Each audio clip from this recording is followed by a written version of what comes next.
قادیانیوں کے کافر ڈکلیئر ہونے کے بعد ان کا اسمبلیوں تک پہنچنا ناممکن ہو گیا، جس کے بعد قادیانیوں نے ایسے کسی قانون سازی کو روکنے اور اس میں تبدیلی کے لیے موجودہ سیاسی پارٹیز میں فنڈنگ کے ذریعے اپنا اثر و رسوخ بڑھانا شروع کر دیا۔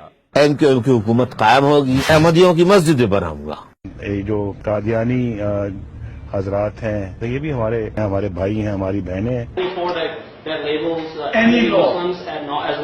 Any law that discriminates between human beings is unjust. سب سے پہلے جس قانون کو ختم کرنے کا منصوبہ بنایا گیا وہ توہین رسالت صلی اللہ علیہ وآلہ وسلم تھا، جسے کنٹروورشل بنانے کے لیے کئی پروگرام کروائے گئے۔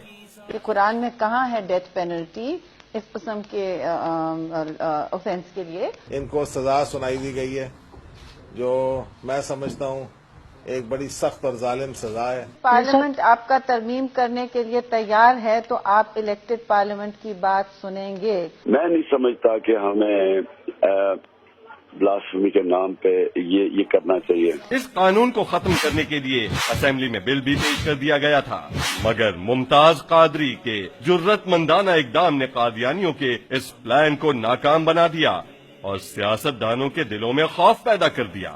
سیاست دانوں کے اس ڈر کے باعث قادیانیوں نے اسمبلی میں خود جانے کا فیصلہ کیا، لیکن اس میں رکاوٹ تھی۔ ختم نبوت حلف نامہ اور 7B اور 7C۔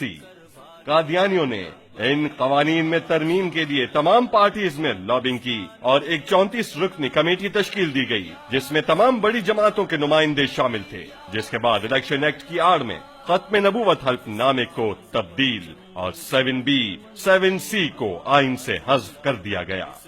قادیانی لابی خوش، چال کامیاب۔ اس بار قادیانیوں کی سازش کو ناکام بنایا خادم حسین رضوی نے۔ لاہور اور اسلام آباد دھرنوں کے نتیجے میں نہ صرف حکومت کو ترمیم واپس لینا پڑی بلکہ لا منسٹر کو بھی استعفی دینا پڑا۔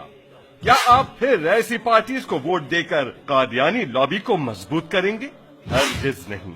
اب یہ قوم ان لوگوں کو ووٹ دے گی جنہوں نے تحفظ ختم نبوت کی خاطر 8 جانوں کا نذرانہ پیش کیا، 12,000 شیلز برداشت کیے۔ لبیک لبیک یا حبیب اللہ۔